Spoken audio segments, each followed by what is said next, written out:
Hey guys, so today I'm going to be showing you how I make these cute paper bows using the We Are Memory Keepers punch board, envelope punch board that is. And if you guys want to see the original video from Phyllis Loves Paper, definitely check her out. She does a way better version. I just changed the dimensions of my bows. So let's get started. I'm going to go through everything that I use. So of course you need the envelope punch board by We Are Memory Keepers, some type of bone folder, popsicle stick, whatever, pair of scissors even. You're gonna need some cute cardstock or paper, some I've used, a good adhesive. You can even whip out your glue gun. And I like to use these clothespins to hold the bows together while they're drying. So let's get started, guys. Okay, so start off by trimming, if you have a paper trimmer, that's even better, some strips of 1 inch by 6 inch. Now the reason why I changed my dimensions compared to Phyllis is because I think hers goes to 7 1/8 of an inch. I just have so much 6x6 pads that I wanted to utilize them, and that's why I changed the dimensions for my convenience. So yeah, just cut some strips of those. And then for the center, you're gonna need to, again, my strips vary, but the width of it generally is 1/4 inch, and I try to not go smaller than about 3 inches in length. So I kind of just used scraps that I had sitting around. So that's that. All right, guys, so let's get started. I've grabbed a strip here. I'm actually going to use this one here just because it's brighter and then you guys can see it better. What you're going to do is line this up at 1 1/4. And you're going to punch. And then you're going to line it up at 3 and punch. And it's because I cut this to be 6 inches. The 3 inches is right in the middle. And then you're gonna flip it and do the exact same, 1 1/4, and at 3. And then you're gonna flip this to the other side and do the same, 1 1/4,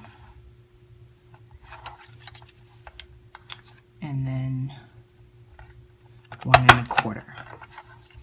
And then you're gonna shift it to the end pieces here, and you're gonna line it up in the middle there. You're gonna eyeball it, guys,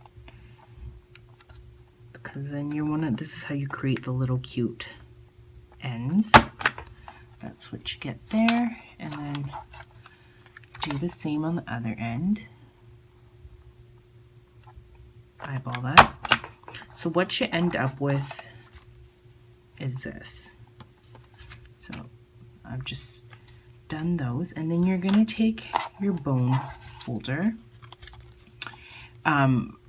If it's double-sided, that's great. If it's not, you're going to keep the printed side up, and then you're going to take your bone folder and then curl it.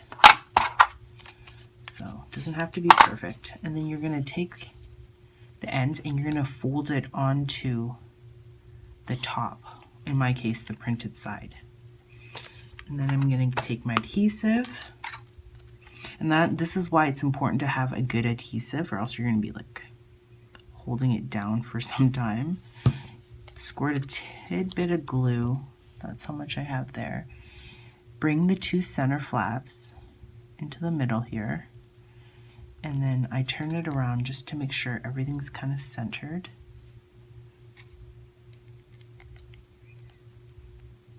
And I kind of hold it there until it dries. And when you have a good adhesive, it does not take that long.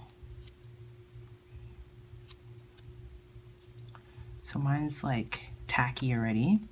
And then what you're gonna do is find your whatever matching strip that you cut down, that's the 1/4 inch width.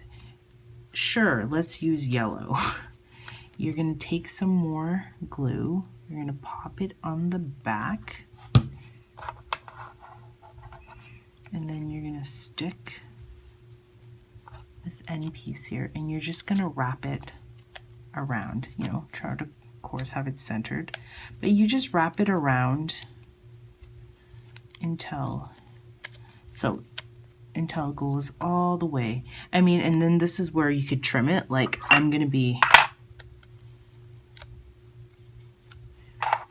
actually have to trim it, but if half of it ended up, you don't really want to see that seam, right? So then just cut it so it fits in the back. That's what I mean. And then I have my glue, and instead of like holding it down, that's why I really like these clothespins. They're like the medium-sized ones. They're not the smallest, the biggest, but yeah. And then I just set it there to dry.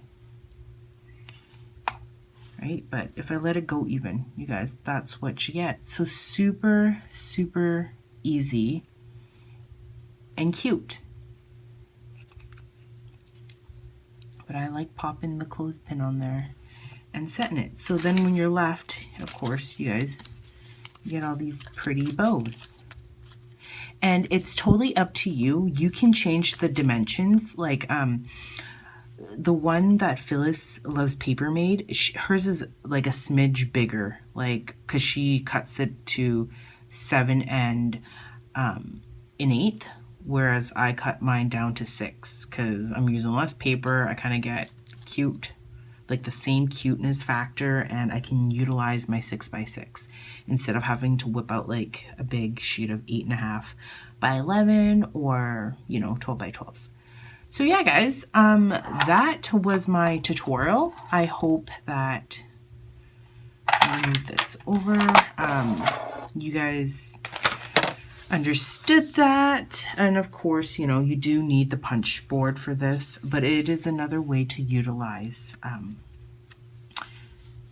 something you already have, because I had been looking into buying punches and dies and stuff, and then when I saw Phyllis's tutorial, I was like, oh, that's awesome.